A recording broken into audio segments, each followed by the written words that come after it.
Shame on you. You can't learn your lesson. You've been in prison several times, and firearms have been the key on several of these, and you're still misusing it.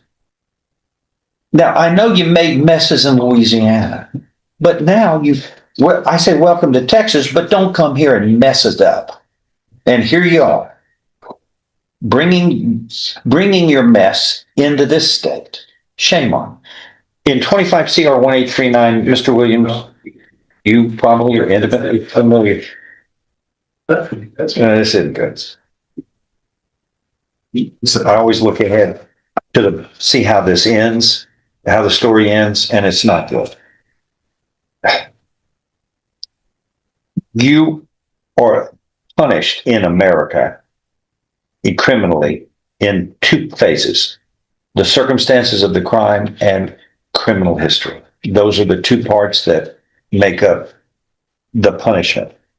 You are charged here in this indictment with the third-degree felony of unlawful possession of a firearm by a previous convicted felon. So we know you have a previous conviction, at least according to this indictment. Then paragraph 2 goes on to state that you were convicted out of Jefferson Parish, Louisiana in 2012 for use of a firearm, and it says CBS, I don't know what that means, or crime of violence. Then paragraph 3 of the indictment states,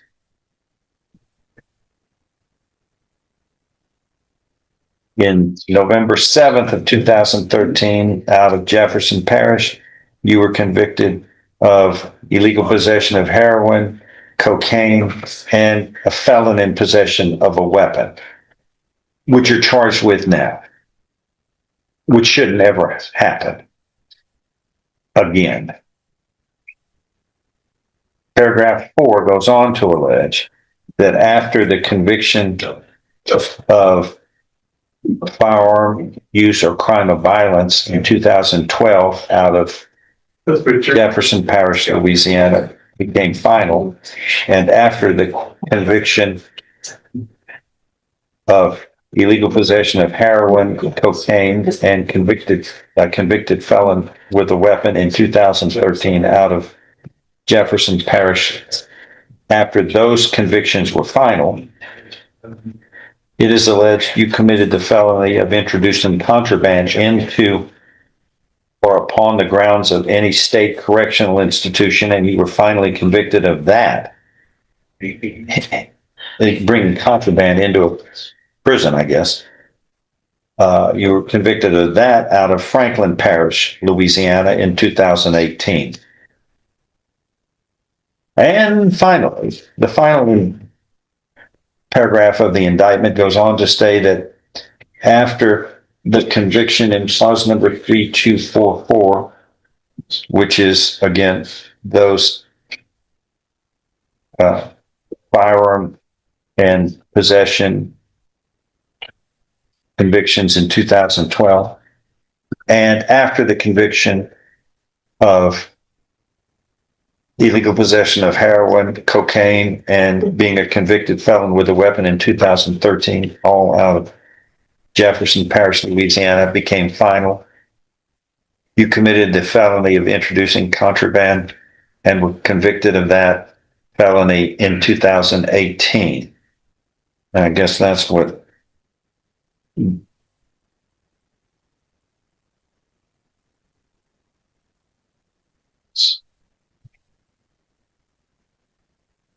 don't understand why that's in there.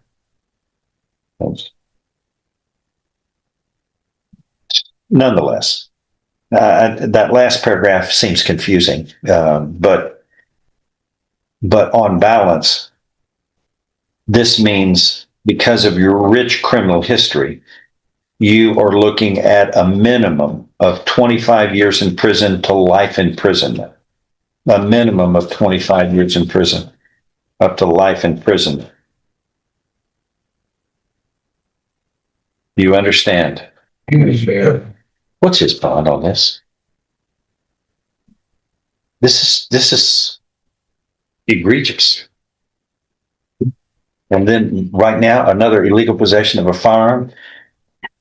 Not on my watch. $100,000. That is revoked. That's not sufficient under this.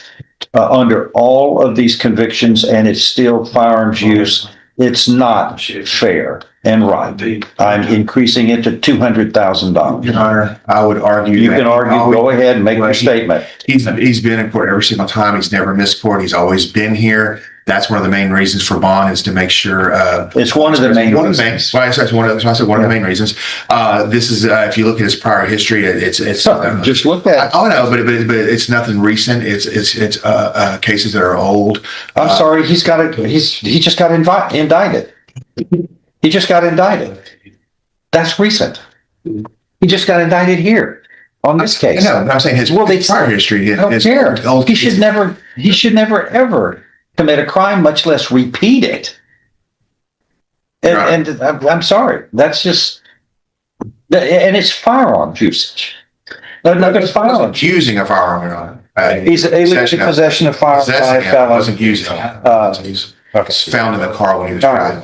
Yeah. I'm not saying it's illegal, but it's not the same thing as brandishing a firearm or using a firearm. I just want to make sure. Paragraph 2, conviction in 2012, illegal use of a firearm. But like you said, 2012. I'm not through. Hold on.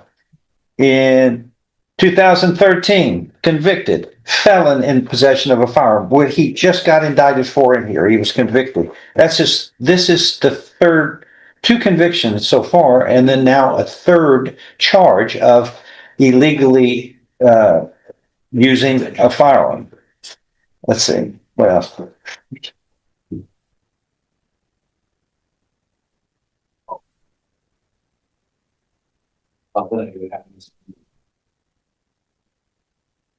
But you were he was a habitual felon. Let's see. 2 convictions ago. He was a habitual felon 2 convictions prior. And after being a convicted felon, after being a habitual felon, he was convicted of 2 crimes and now a third one. Well, Your Honor, I don't know the rules in Louisiana. I'm not sure about their third. Habitual felons is, I'm just looking at the habitual felon rules here for Texas. Yes, I'm saying. And why we treat it the way it is. Right. But the point is, he had been treated tantamount as an habitual felon here in Texas 2 felony convictions ago. And now he's charged with a firearm. Yes, this is most serious. This is one of the more serious cases I've dealt with recent. Shame on you. You can't learn your lesson. You've been in prison several times, and firearms have been the key on several of these, and you're still misusing it.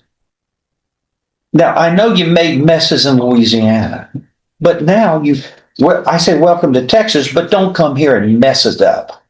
And here you are, bringing your mess into this state. Shame on you. Your Honor, if I were to request maybe some stricter bond conditions, but he's working and How do we keep him from possessing a firearm? well, if he possesses a firearm in the meantime, that's You mean again? Yeah, I mean This is his third charge.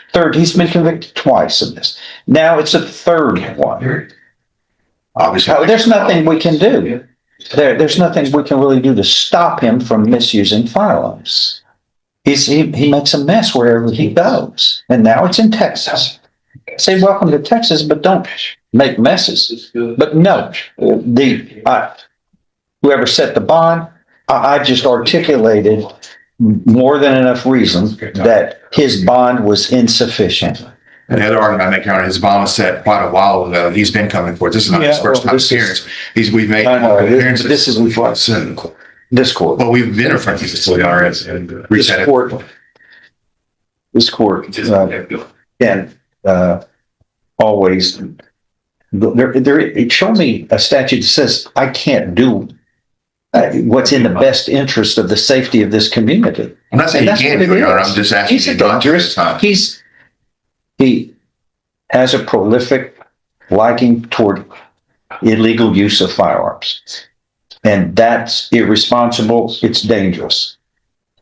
And now he's here and he's in front of us after Louisiana finally put him into Texas. Now here we are. And now we're dealing with, he's an habitual, he's looking at 25 to life now. Well, another range, Your Yeah, yes, 25. How much is that worth in a bond? You think $100,000 is too much for 25 to life? I don't think so. Well, that's what it is right now, Your Honor. Not when he was looking at habitual felon status, two convictions previously ago. And that's, I think you made an argument right there, Your Honor. If this was a $20,000 bond, I would agree $20,000 is sufficient, but $100,000 is sufficient for something like this. And that's what he's on right now. The court finds otherwise. I mean, he's on a very high bar. No, your representation, vigorous representation is noted, which is good. But still, it's hard for you to create facts that don't exist. And the facts speak loudly. He is irresponsible with firearms. And now he's in Texas after numerous convictions, felony convictions in Louisiana. Now he's bringing his mess into Texas, and we're going to deal with it. And each time it gets more severe. Well, that's what I'm articulating the grounds for my decision. And that's the court's decision. We can get it on a quick docket, relative to let's see if we get it resolved. You can put it in 2 weeks. Is that good? Yes, please. Okay, I'll review it in 2 weeks. See what y'all might be able to do. Talk across your radar. But the one thing is, sir, you can't even get near a firearm. I'm not near. Sir, you got indicted for possession of it. Come on. Again, another with your convictions of firearm misuse before. This is the problem. Those were all ran concurrent. That was one conviction. Yeah, concurrent. They were different crimes. I don't care how they will do it over there in Louisiana. They can, but over here, each crime has its own criminal responsibility and punishment. And if they want to package it as a package deal, they can do that. But that's not the way we do things in Texas. You are held accountable for each crime. You don't get to say, well, I'll do 5 of them and I'll do it 5 for the price of 1. That's not the way it works, sir. That's like a criminal thought. And that's not the way criminals should think, and that's why criminals get in problems. Okay. I haven't been in any trouble on. Sir, you're in trouble now. The illegal possession of a firearm. You're looking at 25 to life. You don't think that's trouble? Yes, it is. All right. All right. We'll deal with that responsibly. Who's a good lawyer? See if y'all can figure something out. Thank you.